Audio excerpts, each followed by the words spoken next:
Donc, chers téléspectateurs, nous venons de vous retransmettre en direct à partir de la Cité du Ramadan la cérémonie organisée à l'occasion de la fête du travail à laquelle a assisté M. le Président égyptien Abdel Fattah al-Sisi. En fait, M. le Président Abdel Fattah al-Sisi a salué toutes les mains qui construisent le présent de l'avenir d'une Égypte moderne. M. le Président a également ajouté que l'État préserverait toujours les droits des ouvriers égyptiens. Monsieur le Président Abdel Fattah al-Sisi a fait cette déclaration, encore une fois, en assistant ce jeudi à une cérémonie organisée à la Cité du Dir Ramadan à l'occasion de la fête du travail tenue au siège du complexe d'usine Hayar, ami de l'environnement pro-environnemental. Monsieur le Président a indiqué avoir renforcé le dialogue entre les différentes parties en vue de garantir un environnement sain de travail. Il a de même ajouté avoir donné ses directives pour parachever la loi du travail le plus rapidement possible. Lors de cette cérémonie, le chef de l'État a honoré plusieurs ouvriers égyptiens. Le vice-président exécutif de Hayar a prononcé une allocution, ainsi que le président de l'Union des syndicats égyptiens.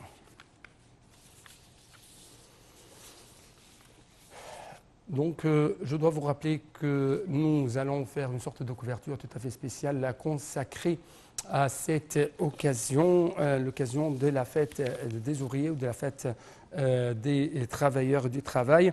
Et c'est ainsi, on trouve que l'État égyptien essaie toujours de garantir les droits des ouvriers et ils essayent toujours de faire une sorte d'assurance socio-économique à la main-d'œuvre égyptienne. Encore une fois, M. le Président Abdel Fattah al-Sisi a salué la main-d'œuvre égyptienne alors qu'elle a déployé de grands efforts pour reconstruire, pour quand même rebâtir, pour restructurer le pays, notamment à travers cette infrastructure très sophistiquée dont dispose l'Égypte actuellement. Et cela, selon le président Abdel Fattah al-Sisi, va représenter une sorte de relance de l'économie égyptienne dans la prochaine période. Encore une fois, on trouve que l'État égyptien, le président en tête, essaye toujours de s'intéresser à l'industrie égyptienne. Donc, nous avons actuellement en ligne de internationale l'un de nos invités qui va nous parler un peu plus de ce sujet. Donc, il s'agit de M. Ahmed El-Lessi Nassef. M. Ahmed El-Lessi Nassef, bonjour. Bonjour à vous, monsieur. Bonjour. Ma question porte sur comment vous avez trouvé l'intérêt que porte l'État égyptien à la main-d'œuvre égyptienne, que ce soit du point de vue de droits socio-économiques ou quand même du point de vue de l'industrialisation et l'établissement des grands projets industriels et qui exigent une intensive main-d'œuvre. Pour commencer avec, je trouve que le président est en train de mettre un accent énorme sur ce qui est en train de se passer dans le pays ces jours-ci, parce que ce qu'on est en train de voir, c'est un focus et de l'attention énorme pour la première fois sur la construction de l'Égypte comme la nouvelle république. Donc là, on est en train d'observer ce qui est en train de se passer et c'est très normal que le président Sisi est en train de mettre le focus sur ce point-ci.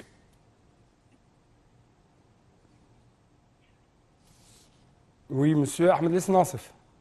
Oui, vous m'entendez? Oui, je vous entends, je vous écoute, oui. Continuez, oui. Oui. Donc là, c'est très normal de voir et observer ce qu'on est en train de se dire. C'est le pays est en train de rentrer dans une phase de transformation de où est-ce qu'on était et pour avoir une infrastructure et suprastructure énorme. Et là, ça peut seulement se passer avec les efforts des travailleurs égyptiens en Égypte. On se rappelle tous de l'énorme effort que l'instant où le président a été présenté d'un méga projet, mais la société qui avait présenté ce projet a voulu apporter des travailleurs chinois et des travailleurs indiens. Et là, il a catégoriquement refusé ça et il a insisté que tout ce qui est construit en Égypte soit par les mains des Égyptiens. Oui. Et à cet égard, on trouve qu'il y a de plus en plus une sorte d'intérêt porté par l'État égyptien afin de moderniser la main-d'œuvre égyptienne, afin quand même de faire appel à une sorte d'expertise étrangère pour former la main-d'œuvre égyptienne afin d'être toujours très convenable et très à la demande, si je peux dire, du marché du travail. Tout à fait. Ça, c'est où est-ce qu'on trace la ligne entre apporter ou importer une main-d'œuvre étrangère et avoir des formateurs ou des entraîneurs, si vous voulez, pour entraîner la main-d'œuvre égyptienne. Donc, le premier cas, ça ne va jamais servir à rien, ça ne va jamais développer si seulement on va chercher quelqu'un pour faire le travail au lieu de nos travailleurs égyptiens. Mais la deuxième est énormément intéressante et c'est ça de la valeur ajoutée que lorsqu'on apporte, on est en train de, comment dire, avancer et former nos travailleurs égyptiens pour qu'ils puissent faire leur travail et adopter comment dire, des skills et des pouvoirs et de développer la main-d'œuvre égyptienne pour qu'elle soit capable de ajouter de la valeur et faire un travail beaucoup plus sophistiqué et beaucoup plus compliqué. Et là, c'est de la vraie valeur ajoutée et il n'y a aucun souci si on apporte des autres nationalités pour former la main-d'œuvre égyptienne. Oui, et quand même, c'est l'un des éléments très attractifs dont dispose l'Égypte et l'économie égyptienne, dont elle est égyptienne. C'est une main-d'œuvre bien qualifiée à un coût très bas. Et en même temps, l'État égyptien dispose d'une infrastructure tout à fait sophistiquée. Donc, ce sont des éléments très attractifs pour tout investissement étranger, quand même pour attirer d'autres partenariats avec les différents pays du monde.